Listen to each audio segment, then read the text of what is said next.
Hi, all of you. This is Amar Raja Naresh, Faculty of Bioscience from Srikakulam. ఈరోజు మనం Telangana TET డిఎస్సికి సంబంధించి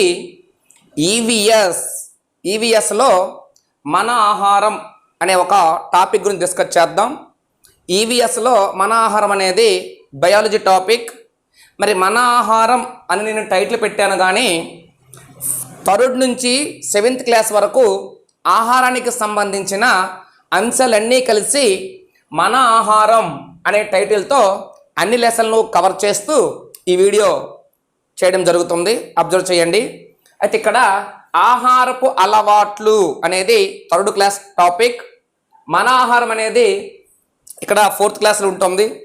మన ఆరోగ్యం పౌష్టికాహారం, మన ఆరోగ్యం పౌష్టికాహారం 5th క్లాస్లో ఉంటుంది. అదేవిధంగా ఆహారంలోని అంశాలు అది 7th క్లాస్లో ఉంటుందండి. అయితే ఇక్కడ మన ఆహారం అనేది 6th క్లాస్లో ఉంటుంది. టోటల్గా అన్ని టాపిక్లను కలిపి మన ఆహారం అనే ఒక టైటిల్ను ఏర్పాటు చేసి మొత్తం డిస్కస్ చేద్దాం. ఓకేనండి.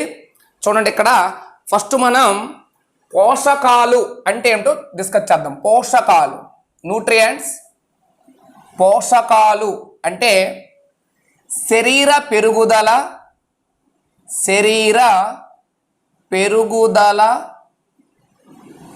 అదేవిధంగా శక్తికి అవసరమైన రసాయన పదార్థాలే పోషకాలు అండి. శరీర పెరుగుదల అదేవిధంగా శక్తికి అవసరమైన రసాయన పదార్థాలే పోషకాలు అంటాం.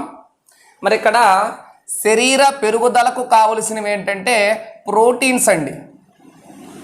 శరీర పెరుగుదలకు కావలసినవి ప్రోటీన్లు. అదే విధముగా శక్తికి కావలసినవి ఏంటంటే ఇక్కడ పిండి పదార్థాలు, దానితో పాటు క్రొవ్వులు అండి. అంటే ఇక్కడ ప్రోటీన్లకే ఏమని పిలుస్తాం మనమంటే మాంసకృత్తులు అంటారండి. మాంసకృత్తులు.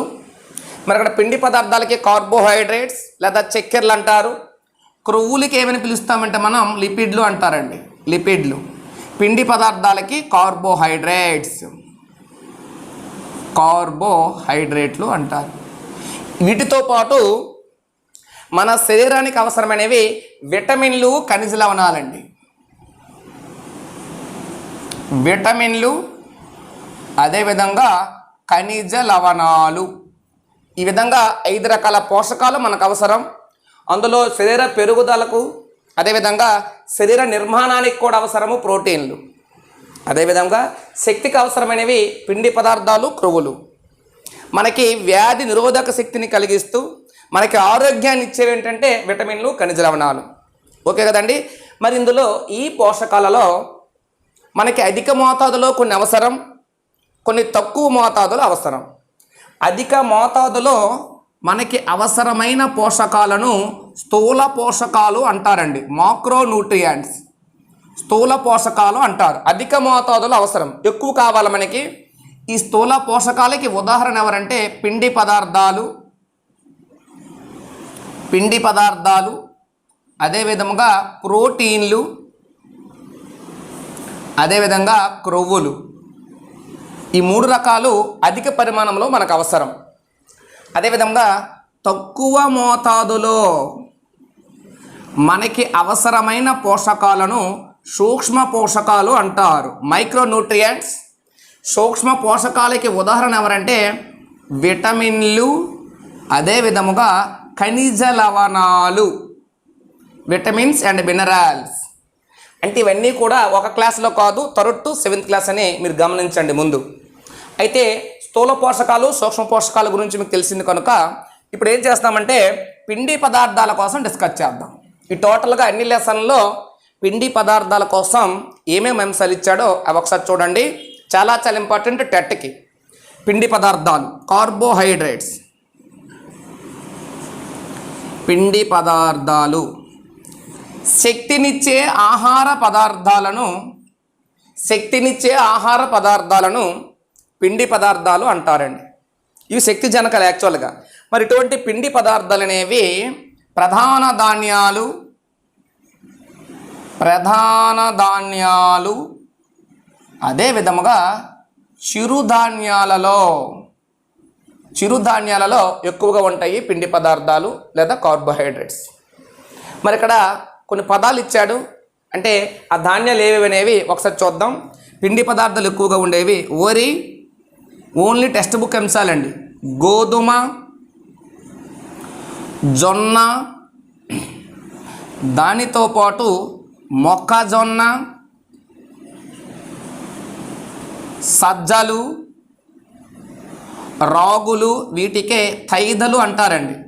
రాగులు, అదేవిధంగా సామలు, దానితో పాటు కొర్రలు, ఇవన్నీ కూడా మన పిండి పదార్థాలు లభించే ఆహార పదార్థాలు. మరి ఎక్కువగా ఈ పిండి పదార్థాలు దేంట్లో లభిస్తాయంటే చెరకు, అదేవిధంగా బెల్లం, అదేవిధంగా బంగాళాదుంప, దానితో పాటు బీట్రూట్, వాటితో పాటు చిలగడ దుంప, వీటన్నిటిలో కూడా పిండి పదార్థాలు పుష్కలంగా లభిస్తాయి. అయితే ఇక్కడ చిరుధాన్యాలు ఉన్నాయి చూడండి. చిరుధాన్యాలలో కొద్ది పరిమాణంలో ప్రోటీన్లు, అదేవిధంగా విటమిన్లు, అదేవిధంగా ఖనిజ లవణాలు ఉంటాయండి. అంటే ఇప్పుడు చిరుధాన్యాల్లో మన టెస్ట్ ప్రకారం ఏముండవు, క్రొవ్వులు అనేవి ఉండవు. పిండి పదార్థాలు పుష్కలంగా ఉంటాయి, కొద్ది పరిమాణంలో ప్రోటీన్లు, విటమిన్లు, ఖనిజ లవణాలు అనేవి ఉండడం జరుగుతుంది. ఇవి పిండి పదార్థాల గురించి.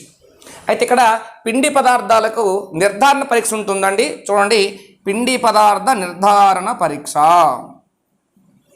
అందరికీ తెలిసిందే. పిండి పదార్థ నిర్ధారణ పరీక్షలో భాగంగా మనం ఆహారాన్ని తీసుకుంటామండి.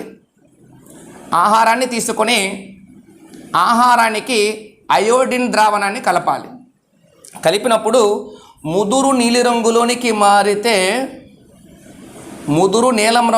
మారితే ఆ ఆహార పదార్థాలు పిండి పదార్థాలు నిర్ధారించవచ్చు. మరి 10th క్లాస్లో అయితే బెటాడిన్ ద్రావణం అని కూడా పేర్కొన్నాడు. మనం ఇప్పుడు 7th క్లాస్ వరకు డిస్కస్ చేస్తున్నాం కాబట్టి ఈ పాయింట్స్ అనేవి మీరు బాగా గుర్తుపెట్టుకోవాలి. ఓకే కదండి. ఇప్పుడు నెక్స్ట్ ప్రోటీన్ల గురించి ఇప్పుడు ఒకసారి డిస్కస్ చేద్దాం. ప్రోటీన్లు, వీటినే మాంసకృత్తులు అంటారు. ప్రోటీన్లు అనేవి శరీర పెరుగుదల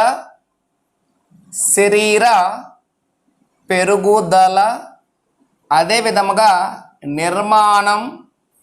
శరీర పెరుగుదల నిర్మాణానికి అవసరమైన రసాయన పదార్థాలే ప్రోటీన్స్. ఈ ప్రోటీన్స్ యొక్క ఉపయోగం ఏంటంటే గాయాలు మానుట, అదేవిధంగా కణాలు పునరుత్పత్తికి తోడ్పడతాయండి. గాయాలు మానుటకు, కణాల మరమ్మత్తు లేదా పునరుత్పత్తికి తోడ్పడతాయి ఎవరంటే ప్రోటీన్లు. మరి ఇటువంటి ప్రోటీన్లు ఎక్కువగా పప్పు ధాన్యాల్లో ఉంటాయండి. పప్పు ధాన్యాలు అంటే గాయాలతో పాటు పుండ్లు మాంటని ఇచ్చి ఉంటారు టెక్స్ట్ బుక్లో చూడండి. ఓకే, పప్పు ధాన్యాలు ఎక్కువగా ఉంటాయి. పప్పు ధాన్యాలంటే ఇక్కడ పెసలు, మినుములు తెలుసు అందరికీ, అదే విధముగా చిక్కుడు, బఠానీ, ఉలవలు, అలసందలు మొదలైనవి, ఇవన్నీ కూడా పప్పు ధాన్యాలు. మరి ఇటువంటి పప్పు ధాన్యాల్లో కొద్ది పరిమాణంలో పిండి పదార్థాలు, అదేవిధంగా విటమిన్లు,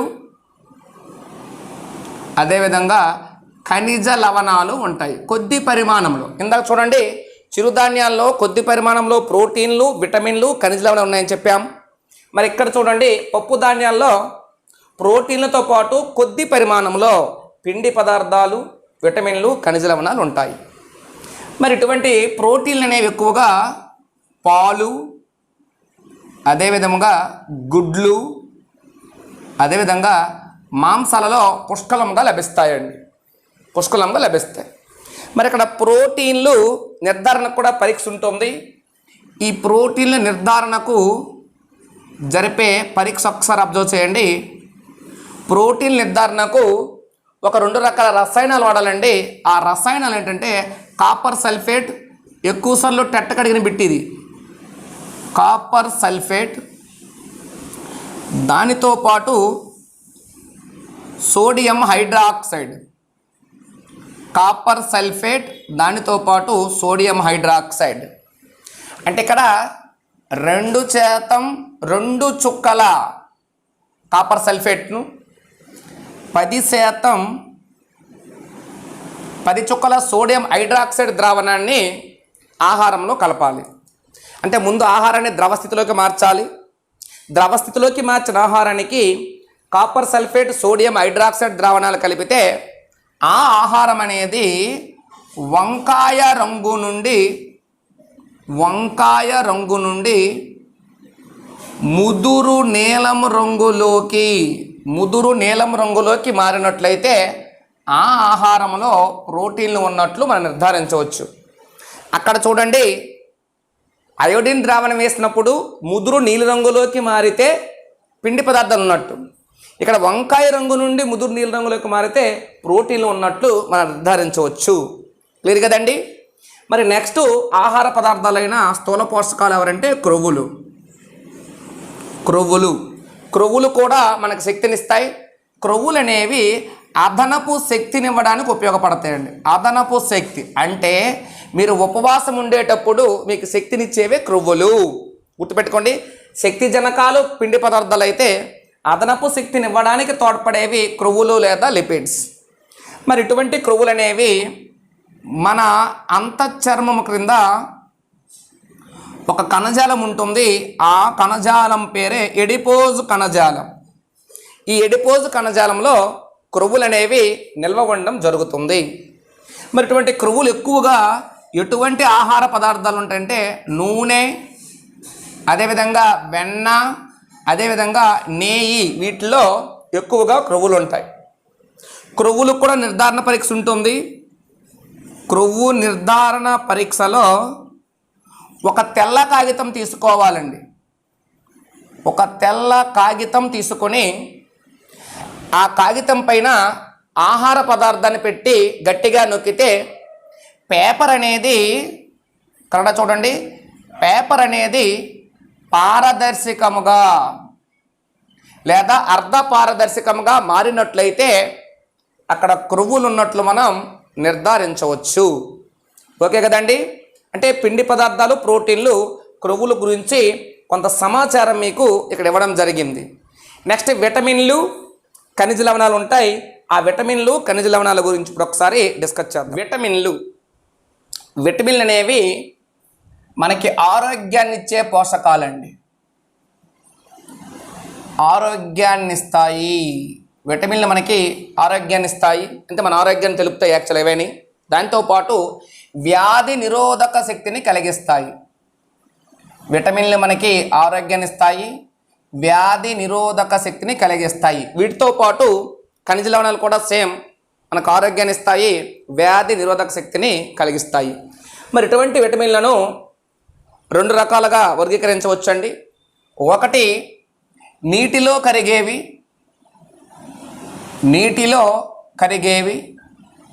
2 క్రొవ్వులలో కరిగేవి.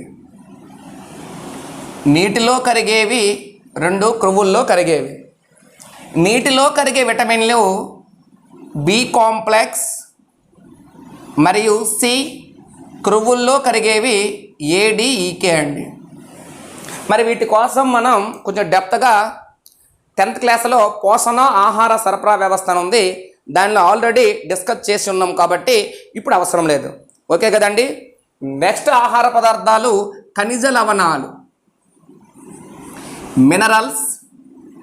ఖనిజ లవణాలు అనేవి కూడా మనకి ఆరోగ్యాన్ని ఇస్తాయి, అదే విధముగా వ్యాధి నిరోధక శక్తిని కలిగిస్తాయి. వ్యాధి నిరోధక శక్తిని కలిగించే ఆహార పదార్థాలే ఖనిజ లవణాలతో పాటు విటమిన్స్. మరి ఇటువంటి ఖనిజ లవణాలు అనేవి ప్రోటీన్లలో అంతర్భాగంగా ఉంటాయండి ఎక్కువగా. ఇంపార్టెంట్ పాయింట్ ఇవి. ప్రోటీన్లలో అంతర్భాగమై ఉండే ఆహార పదార్థాలు ఎవరు అంటే ఖనిజ లవణాలు. మన టెక్స్ట్ బుక్లో ఇచ్చిన ఉదాహరణలు అంటే ఖనిజ లవణాలకు కాల్షియం, అదేవిధంగా ఫాస్ఫరస్, అదేవిధంగా అయోడిన్, దానితో పాటు ఐరన్. ఇవి టెక్స్ట్ బుక్ ఉదాహరణలు అండి. మరి ఇక్కడ కాల్షియం, ఫాస్ఫరస్లు అనేవి ఎముకలు, దంతాల్లో ఉంటాయండి. ఎముకలు అదేవిధంగా దంతాల్లో ఉంటాయి. మరి ఐరన్ అనేది రక్తములో ఉంటుందండి. అయోడిన్ మనం ఉప్పు ద్వారా తీసుకుంటాం, మరి అందరూ తెలిసిందే. ఇది ఖనిజ లవణాల కోసం. ఇప్పుడు ఒకసారి చూడండి, శక్తినిచ్చే ఆహార పదార్థాలు ఎవరంటే శక్తినిచ్చేవి పిండి పదార్థాలు, అదేవిధంగా ప్రోటీన్లు, క్రొవ్వులు అండి. అదేవిధంగా పెరుగుదల కారకాలు, పెరుగుదలకి తోడ్పడేవి ప్రోటీన్లు అండి, ప్రోటీన్లు. అదేవిధంగా వ్యాధి నిరోధక శక్తిని కలిగించేవి, వ్యాధి నిరోధక శక్తికి కారణం ఎవరంటే విటమిన్లు, దానితో పాటు ఖనిజ లవణాలు. విటమిన్లు, ఖనిజ లవణాలు. ఓకే కదండి. మరి ఇక్కడ పోషకాహార పిరమిడ్ గురించి ఇచ్చుంటాడు ఈ టెక్స్ట్ బుక్లో. ఆ పోషకాహార పిరమిడ్ అంటే ఒకసారి చూద్దాం. చూడండి, చాలా సింపుల్. పోషకాహార పిరమిడ్ కొద్దిగా వెరైటీగా ఇచ్చాడు, దాన్ని బిట్ రూపంలో మనం నేర్చుకోవాలండి. పోషకాహార పిరమిడ్ టెక్స్ట్ బుక్లో ఇలా ఇచ్చుంటాడు చూడండి. నార్మల్గా కింద మనకి అన్నము, రొట్టె బొమ్మలు కనబడతాయండి. అది బిట్ రూపంలో తీసుకుందాం మనం. అన్నము, రొట్టె అని ఉంటాయి. అన్నము, రొట్టె అనేవి మనం ఏం చేయాలంటే కావలసినంత తినాలి, కావలసినంత తినాలి. అన్నము, రొట్టె అండి. తర్వాత పండ్లు, కూరగాయలు ఉంటాయండి. పండ్లు, కూరగాయల బొమ్మ ఉంటుంది. అవి ఎక్కువగా తినాలండి, మనం ఎక్కువగా తినాలి. సో టెక్స్ట్ బుక్ లైనే చెప్తాను. తర్వాత మాంసం ఉంటుంది, అదేవిధంగా గుడ్లు ఉంటాయండి. అవి మనం తగినంత తినాలి, తగినంత తినాలి, ఎక్కువగా తినకూడదు, తగినంత తినాలి. చిట్ట చివరిగా మనకి ఐస్ క్రీమ్ ఉంటుందండి. అక్కడ చూడాలి బొమ్మలో ఐస్ క్రీమ్ ఉంటుంది. అదేవిధంగా వెన్న, నెయ్యి వంటి కొవ్వు పదార్థాలు ఉంటాయి. ఇవి అరుదుగా తినాలండి, అరుదుగా తినాలి. ఇది పోషకాహార పిరమిడ్ కోసం ఇచ్చాడు. అంటే ఎక్కువగా పిండి పదార్థాలు తీసుకోవాలి అంటే, ఎక్కువగా అంటే కింద ఉంది కాబట్టి ఎక్కువ దాని అర్థం. దాంతోపాటు మనకు ఎక్కువగా తినవలసిన మాత్రం పండ్లు, కూరగాయలు అండి. దానిలో విటమిన్లు, ఖనిజ లవణాలు, అన్ని రకాల పోషకాలు కూడా ఉంటాయి కాబట్టి.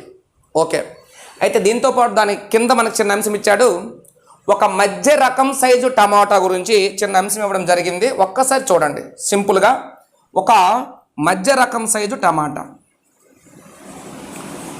ఒక మధ్య రకం టమాటో. ఒక మధ్య రకం టమోటాలో 1.08% ప్రోటీన్లు, అదేవిధంగా 1.5% పీచు పదార్థాలు, పీచు పదార్థాలు. దాంతోపాటు AEK, B2, B6 అనే విటమిన్లు ఉంటాయి అని రాయడం జరిగిందండి. మరి ఈ టమాటా నుండి 22 క్యాలరీల శక్తి లభిస్తుందట. 22 క్యాలరీల శక్తి లభిస్తుంది ఒక మధ్య రకం సైజు టమాటా నుంచి. అంటే టమాటాలో పీచు పదార్థాలు ఉన్నాయని చెప్పారు చూడండి. పీచు పదార్థాలనే మనకి మలబద్ధకాన్ని నివారిస్తాయండి. మలబద్ధకం, ఇది టెట్టబిట్టు. మలబద్ధకం నివారణకు తోడ్పడే ఆహార పదార్థాలు ఏమంటే పీచు పదార్థాలు. మరి ఇటువంటి పీచు పదార్థాలు అనేవి ఏ ఏ ఆహార పదార్థాలు లభిస్తాయో మనకు లిస్ట్ ఇచ్చాడో కొన్ని చూడండి ఒకసారి. పొట్టు తీయని గోధుమలు, అదేవిధంగా తృణధాన్యాలు, అదేవిధంగా పండ్లు, దానితో పాటు కూరగాయలు, అదేవిధంగా ఆపిల్, బఠానీ, చిక్కుడు, పాలకూర, బొప్పాయి, చిలగడ దుంప మొదలైనవి, బీర, వాటిలో కూడా పీచు పదార్థాలు అనేవి పుష్కలంగా లభిస్తాయి. సంతులిత ఆహారం ఒకసారి చూడండి. సంతులిత ఆహారం, సంతులిత ఆహారం అంటే అన్ని రకాల పోషక పదార్థాలు, అంటే పిండి పదార్థాలు, ప్రోటీన్లు, క్రొవ్వులు, విటమిన్లు, ఖనిజ లవణాలు, అన్ని రకాల పోషక పదార్థాలు సమపాలలో ఉండే ఆహార పదార్థాన్నే సంతులిత ఆహారం అంటారు. ఉదాహరణ పాలు. క్లియర్ కదండి. మనకు టెక్స్ట్ బుక్లో సుగంధ ద్రవ్యాలు అనే ఒక చిన్న అంశం ఇచ్చాడండి. సుగంధ ద్రవ్యాలు చూడండి, ఇక్కడ యాలకలు, లవంగాలు, దాల్చిన చెక్క, బిర్యానీ ఆకులు. టెక్స్ట్ బుక్లు ఇవి ఇవ్వడం జరిగింది. బిర్యానీ ఆకులు ఇవన్నీ కూడా సుగంధ ద్రవ్యాలు. ఇవి ఆహారం యొక్క రంగు, రుచి, అదేవిధంగా వాసనకి ఇవి సుగంధ ద్రవ్యాలను ఉపయోగించడం జరుగుతుంది. తర్వాత మనకి డ్రై ఫ్రూట్స్, ఎండిన పండ్ల గురించి ఇచ్చాడండి.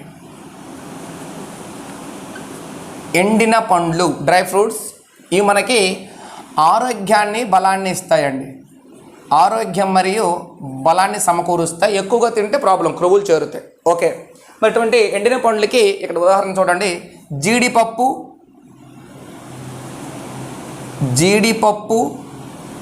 అదేవిధంగా బాదం, పిస్తా, ఎండు ఖర్జూరం, అదేవిధంగా పల్లీలు, ఎండు ద్రాక్ష మొదలైనవి. ఇవన్నీ కూడా ఎండిన పండు, dry fruits. Important bit vegetable carving అండి. వెజిటేబుల్ కార్వింగ్ అంటే ఇక్కడ పండ్లు, అదేవిధంగా కూరగాయలతో రకరకాల ఆకారాల్లో డిజైన్లు తయారు చేస్తారండి. రకరకాల ఆకారాల్లో డిజైన్లు తయారు చేయడాన్ని వెజిటబుల్ కార్వింగ్ అంటారు. Important bit. ఓకేనండి. జంక్ ఫుడ్స్ కోసం కూడా ఇచ్చాడు, తెలుసు మీకు.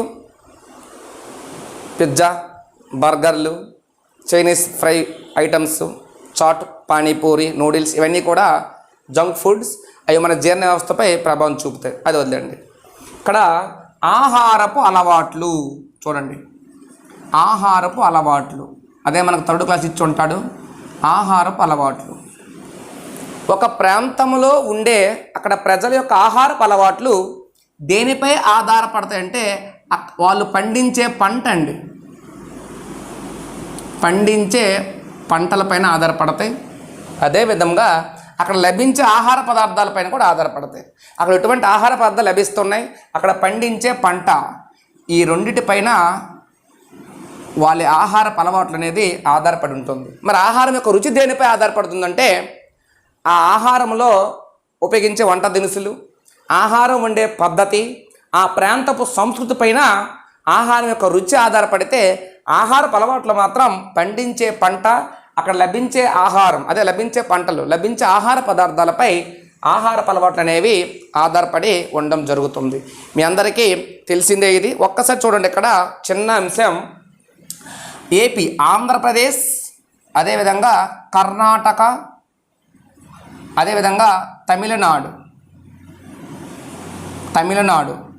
ఇక్కడ ఆహారంగా దేన్ని ఉపయోగిస్తామంటే ఎక్కువగా వరిని ఉపయోగిస్తామండి. అదే కేరళలో అయితే ఎక్కువగా చేపలు ఎక్కువగా తినడం జరుగుతుందండి. అదేవిధంగా బీహార్, మధ్యప్రదేశ్, అన్ని టెక్స్ట్ బుక్ పాయింట్లే. మధ్యప్రదేశ్, గుజరాత్, ఢిల్లీలో అయితే గోధుమ రొట్టెలను ఉపయోగిస్తారండి. గోధుమ రొట్టెలు ఉపయోగిస్తారు. అలా కాకుండా రాజస్థాన్లో అయితే జొన్న రొట్టెలను ఉపయోగించడం జరుగుతుందండి. అంటే ఒక్కొక్క ప్రాంతంలో ఒక్కొక్క రకమైన ఆహారపు అలవాట్లు ఉంది చూసుకోండి. అంటే అక్కడ లభించే ఆహార పదార్థం, అక్కడ పండించే పంట అనేది ఆహారపు అలవాట్లను ప్రభావితం చేస్తుంది. క్లియర్ కదండి? లభించే ఆహారం, ఇవి ఆహారపు అలవాట్లు. ఇప్పుడు పోషకాహార లోపం అంటే ఏంటి? పోషకాహార లోపం వల్ల ఏ వ్యాధులు కలుగుతాయో ఒకసారి డిస్కస్ చేద్దాం. పోషకాహార లోపం మనం తీసుకునే ఆహార పదార్థాలలో ఒకటి లేదా అంతకంటే ఎక్కువ పోషకాలు లోపించడాన్నే పోషకాహార లోపం అంటారు. మరి పోషకాహార లోపం వల్ల ఒక 2 రకాల వ్యాధులు కలుగుతాయండి. ఆ వ్యాధులు చూడండి ఒక్కసారి. ఒకటి క్వాసియార్కర్. ఈ పదం మనకి ఇవ్వలేదు కానీ దీని లక్షణాలన్నీ ఇచ్చాడండి. రెండవది మెరాస్మస్. 10th క్లాస్లో క్లియర్గా డిస్కస్ చేస్తాం వీటి కోసం. మళ్ళీ చూడండి ఒకసారి. క్వాసియార్కర్ అనేది పెరుగుదల కారకాల లోపం వల్ల వచ్చే వ్యాధి అండి. పెరుగుదల కారకాలు లోపం అంటే పెరుగుదల కారకాలు ఎవరండి? పెరుగుదల కారకాలు ఎవరు? ప్రోటీన్స్ అని అర్థం. అంటే ప్రోటీన్ల లోపం వలన చిన్న పిల్లలలో వచ్చే వ్యాధి పేరేటంటే క్వాసియార్కర్. మరి క్వాసియార్కర్ వ్యాధి యొక్క లక్షణాలు ఏంటంటే కాళ్ళు, చేతులు, ముఖం ఉబ్బుతాయండి. కాళ్ళు, చేతులు, అదేవిధంగా ముఖం ఉబ్బుట. దానితో పాటు కొద్ది నీరసగా ఉంటారు, వెంట్రుకలు పలుచబడతాయి, చదువుల పట్ల, ఆటల పట్ల అంతగా ఆసక్తిని కనబరచరు. ఆ వ్యాధే క్వాసియార్కర్. రెండోది చూడండి మెరాస్మస్. మెరాస్మస్ అంటే పెరుగుదల కారకాలు. పెరుగుదల కారకాలు అంటే అర్థం ఇక్కడ ప్రోటీన్స్ అండి. పెరుగుదల కారకాలు అంటే ప్రోటీన్లు. పెరుగుదల కారకాలతో పాటు శక్తి జనకాలు, శక్తినిచ్చే ఆహార పదార్థాలు ఎవరంటే పిండి పదార్థాలు, అదేవిధంగా క్రొవ్వులు. దాని అర్థం ఏంటంటే ప్రోటీన్లు, పిండి పదార్థాలు, క్రొవ్వులు, ఈ మూడింటి లోపం వల్ల వచ్చే వ్యాధే మెరాస్మస్. మెరాస్మస్ వ్యాధిలో కాళ్ళు, చేతులు సన్నగా అవుతాయండి. కాళ్ళు, అదేవిధంగా చేతులు సన్నగా అవుతాయి, ప్రక్కటెముకలు ప్రస్ఫుటంగా కనబడతాయి, పొట్ట ఉబ్బినట్లు ఉంటుంది. ఇది క్వాసియార్కర్, మెరాస్మస్. మరి అధిక క్యాలరీలు కలిగిన ఆహారం అధికముగా మనం తీసుకోవడం వల్ల కూడా ఒక వ్యాధి కలుగుతుంది. ఆ వ్యాధి పేరే ఒబిసిటీ, స్థూలకాయత్వం. అధిక క్యాలరీలు కలిగిన ఆహారం అధికంగా తీసుకోవడం వల్ల కలిగే వ్యాధే స్థూలకాయత్వం. ఓకే కదండి? నెక్స్ట్ చివరగా మనకి టాపిక్ల్లో పోషకాహార చరిత్ర అని ఇవ్వడం జరిగింది. పోషకాహార చరిత్ర. ఆధునిక వైజ్ఞానిక పోషక శాస్త్రవేత్త అయిన లెవోయిజర్ అండి. లెవోయిజర్ అనే శాస్త్రవేత్త అనేక పరిశోధనలు చేయడం వల్ల పోషణలో అనేక ఆధునిక ఆలోచనలకు దారితీశాయి. మరి 1752వ సంవత్సరంలో జేమ్స్ లిండ్స్ అనే శాస్త్రవేత్త తాజా ఫలాలు, కూరగాయలు తినడం వలన స్కర్వీ అనే వ్యాధి నివారించవచ్చని తెలిపాడండి. మరి స్కర్వీ వ్యాధి అనేది విటమిన్ సి లోపం వల్ల కలిగే వ్యాధి. ఓకేనండి? పంటి చిగురు నుంచి రక్తం వస్తుంది. అంటే 1752లో జేమ్స్ లిండ్స్ అనే శాస్త్రవేత్త తాజా ఫలాలు, కూరగాయలు తినడం వల్ల స్కర్వీ వ్యాధి నివారించవచ్చని తెలిపారు. 1952లో వివిధ రకాల శాస్త్రవేత్తలు అనేవారు వివిధ రకాల కూరగాయలు తినడం వల్ల వివిధ రకాల వ్యాధులు నివారించవచ్చని తెలిపారు. అంటే సరైన కూరగాయలు, పండ్లు తింటే కొన్ని రకాల వ్యాధులను మనం నివారించవచ్చు. ఓకే కదండి? ఇది టోటల్గా తెలంగాణకి సంబంధించిన టెట్ డిఎస్సికి సంబంధించిన ఆహారం గురించి టోటల్గా 3rd to 7th క్లాస్ వరకు అన్ని లెసన్లు కవర్ చేస్తూ ఒక వీడియోలో మీకు చెప్పడం జరిగింది. మరి తెలంగాణ విద్యార్థులు ఎవరైనా టెట్ కానీ, డిఎస్సి ఎస్జిటి వీడియోస్ని కానీ, స్కూల్ అసిస్టెంట్ బయాలజీ వీడియోస్ కానీ కావాలనుకుంటే నరేష్ బయోసైన్స్ అనే యాప్ను ప్లేస్టోర్ నుంచి డౌన్లోడ్ చేసుకొని వీడియోస్ను పొందగలరు. ఓకే కదండి? Thank you. నెక్స్ట్ వీడియోలో మళ్ళీ కలుద్దాం.